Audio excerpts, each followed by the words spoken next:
আসসালামু আলাইকুম, কেমন আছেন আপনারা সবাই? আমি কিন্তু আপনাদের দোয়া এবং আল্লাহর অশেষ রহমতে অনেক ভালো আছি। আরও একটা নতুন ব্লগ ভিডিও নিয়ে আজকে কিন্তু আমি আপনাদের মাঝে হাজির হয়েছি। তো অনেক দিন পরে আজকে কিন্তু আমি আপনাদের মাঝে আরও একটা রান্নাবান্নার ভিডিও শেয়ার করব।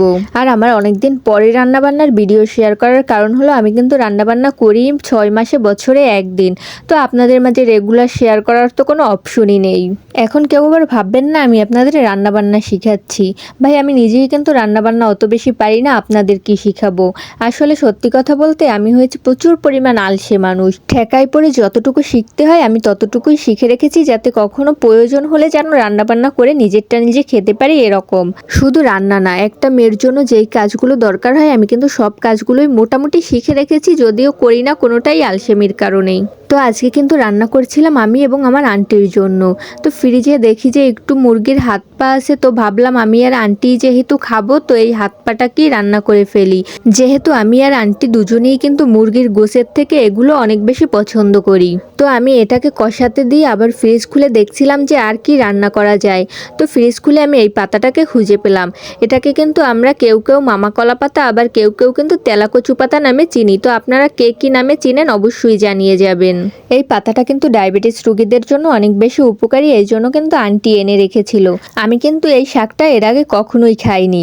তো ভাবলাম এটা থেকেই কিছু একটা বানানো যাক এবং এটা খেয়ে দেখি যে কেমন লাগে। এগুলো করার মধ্যে কিন্তু আমি এবার মাংসটাকেও ভালো মতো কষিয়ে নিচ্ছিলাম। এরপর আবার কিছুটা আলু দিয়ে আলুটাকেও এর সাথে আমি ভালোভাবে কষিয়ে নিচ্ছিলাম, কারণ আলু কিন্তু আমার অনেক বেশি পছন্দ। এদিকে আমি মাংসটাকে ভালো মতো সিদ্ধ হতে দিয়ে আবার টেনশনে পড়ে গেলাম যে শাকটাকে তো বের করে নিলাম, এখন এটাকে দিয়ে আমি কি করব। যেহেতু আমি এটাকে আগে কখনো খাইনি, তো অনেক ভাবনা চিন্তার পর ফ্রিজে দেখলাম যে একটু ডাল বাটা আছে, তো ভাবলাম একটু বড়া বানিয়ে নেই। যেই ভাবা সেই কাজ। তো আমি বড়া বানানোর জন্য শাকটাকে ভালো মতো কুচিয়ে নিচ্ছিলাম। এরপর আমি পেঁয়াজ মরিচটাকেও সুন্দরভাবে কুচিয়ে নিলাম। পেঁয়াজ মরিচটাকে কুচানোর পর লবণ দিয়ে ভালো মতো একটু ডলে নিলাম। এরপর আবার ওই যে কুচানো শাকটা দিয়ে একটু ভালো মতো মেখে নিলাম। মাখা শেষ হলে এর ভিতরে আমি দিয়ে দিয়েছিলাম ডাল বাটাটা দিয়ে আমি আবারও ভালো মতো মেখে নিচ্ছিলাম। আর সাথে কিন্তু আমি অনেক বেশি টেনশন করছিলাম, যেহেতু আমি এটা কখনো খাইনি, জানি না কেমন হয় না হয়।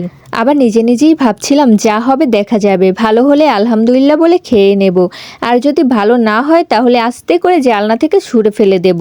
এরপর আমি চলে গিয়েছিলাম আমার রান্নার কাছে গিয়ে দেখি যে আমার রান্নাটাও কিন্তু একেবারে শেষ পর্যায়ে।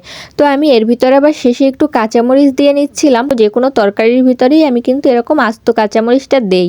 আস্ত কাঁচামরিচটা ভাতের মধ্যে মেখে খেলে কিন্তু ভাতটা একটু ঝাল ঝাল লাগে আর খেতে বেশ অনেকটা ভালোই লাগে। তো কাঁচামরিচটা দেওয়ার পর আমি কিন্তু তরকারিটা আরেকটু ঢেকে দিয়েছিলাম কাঁচামরিচটা সিদ্ধ হওয়ার জন্য। মিনিটখানে সিদ্ধ হওয়ার পর আমি কিন্তু তরকারিটাকে তুলে নিয়েছিলাম। তরকারিটা তুলে নেওয়ার পর আমি এবার বড়াটাকে ভাজতে বসিয়ে দিলাম। আর এটা ভাজার আগে কিন্তু আমি এর ভিতরে সামান্য একটু হলুদ যোগ করেছি। বাই দ্য ওয়ে, বড়াটা কিন্তু সেই লেভেলের টেস্ট হয়েছিল।